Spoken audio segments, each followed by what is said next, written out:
بسم اللہ الرحمن الرحیم۔ السلام علیکم ورحمۃ اللہ وبرکاتہ۔ پہلے عزیزوں، میں امید کرتا ہوں کہ آپ سب لوگ خیر و عافیت سے ہوں گے۔ جیسے کہ آپ کو معلوم ہے کہ پچھلے کلاس میں ہم نے تنوین و نون ساکن کی تیسری حالت کو پڑھ لیا تھا۔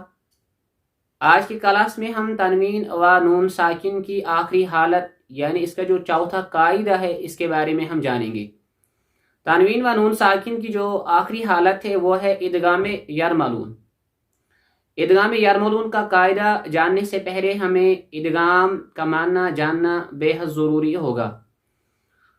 ادغام کا معنی کیا ہے؟ ادغام کا معنی ہے ملانا، یعنی دو حروف کو ملا کر پڑھنا۔ ادغام کی دو قسمیں ہیں۔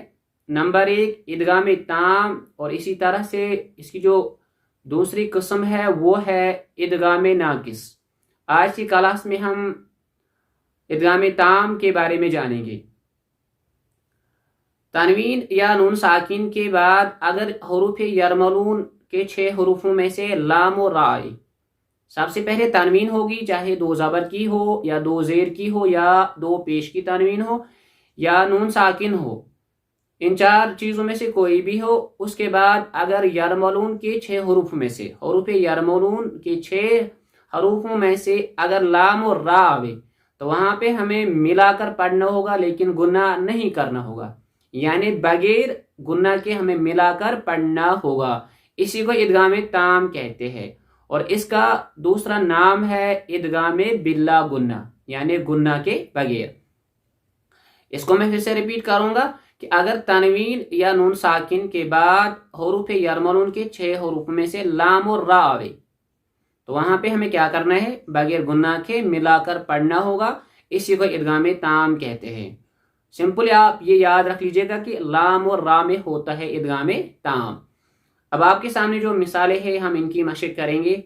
سب سے پہلے من ربک، من ربک میں جب ہم دیکھتے ہیں تو نون ساکن ہے نا، اس میں نون ساکن کے بعد کون سا حرف ہے؟ حروف یرملون کے 6 حروف میں سے را ہے۔ اب یہاں پر ہم ملا کر پڑھیں گے لیکن گناہ نہیں کریں گے، اسی کو ادغام تام کہتے ہیں۔ اب یہاں پر ادغام تام ہوگا کیونکہ نون ساکن کے بعد را ہے۔ اب یہاں پر گناہ نہیں کریں گے بلکہ خالی ملا کر پڑھیں گے۔ اب ہم اس کو اس طرح سے پڑھیں گے، من ربک، من ربک۔ ہج میں بھی ہمیں نون کو نہیں پڑھنا ہوگا، نون ساکن کو نہیں پڑھنا ہوگا، بلکہ میم کو را کے ساتھ ملا کر پڑھنا ہوگا۔ تو اس طرح سے پڑھیں گے، من ربک، من ربک۔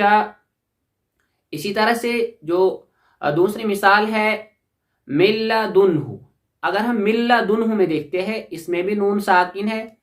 نون ساکن کے بعد حروف یرملون کے 6 حروف میں سے لام ہے۔ اب یہاں پر ہم کیا کریں گے؟ اب ہم اس نون ساکن کو لام کے ساتھ ملا کر پڑھیں گے۔ اب گناہ نہیں کریں گے بلکہ خالی ملا کر پڑھیں گے، اور اسی کو ادغام تام کہتے ہیں، اور اس کا جو دوسرا نام ہے وہ ہے ادغام بلا گناہ۔ اب ہم اس کو اس طرح سے پڑھیں گے، من لدنہ، گناہ تو ہم نے نہیں کیا ہے، خالی ہم نے ملا کر پڑھ لیا، من لدنہ، من لدنہ۔ اسی طرح سے کل لہ، کل لہ میں لام کے اوپر 2 پیش کی تنوین ہے، 2 پیش کی تنوین کے بعد لام آ رہا ہے، حروف یرملون کے 6 حروف سے لام آ رہا ہے، تو اب یہاں پر بھی خالی ملا کر پڑھیں گے، گناہ نہیں کریں گے، اسی کو ادغام تام کہتے ہیں۔ اب کس طرح سے اس کو پڑھیں گے؟ کل لہ، کل لہ۔ تو آج کی کلاس میں ہم نے ادغام کی 2 قسموں میں سے پہلی قسم ادغام تام کے بارے میں جان لیا۔ سب سے پہلے ہم نے ادغام کا معنی سمجھ لیا کہ ادغام کسے کہتے ہیں۔ ادغام کا معنی کیا ہے؟ ملا کر پڑھنا، 2 حروف کو ملا کر پڑھنا۔ اس کے بعد پہلی قسم جو تھی ادغام تام، اگر تنوین و نون ساکن کے بعد حروف یرملون کے 6 حروف میں سے لام اور را آوے تو وہاں پہ ہمیں خالی ملا کر پڑھنا ہوتا ہے، گناہ نہیں کرنا ہوتا ہے، اسی کو ادغام تام کہتے ہیں۔ تو میں امید کرتا ہوں کہ آپ کو یہ کلاس اچھے سے سمجھ میں آئی ہوگی۔ اگر آپ کو اس کلاس سے یہی فائدہ ہوا ہے تو اپنے دینی بھائیوں اور بہنوں میں اس کو لازماً شیئر کر دیجیے گا، اور مجھے اجازت دیجیے گا۔ انشاءاللہ ملتے ہیں اگلی کلاس میں اگلی ٹاپک کے ساتھ۔ تب تک کے لیے آپ خوش رہے، سلامت رہے، امن میں رہے، حفاظت میں رہے۔ السلام علیکم ورحمۃ اللہ وبرکاتہ۔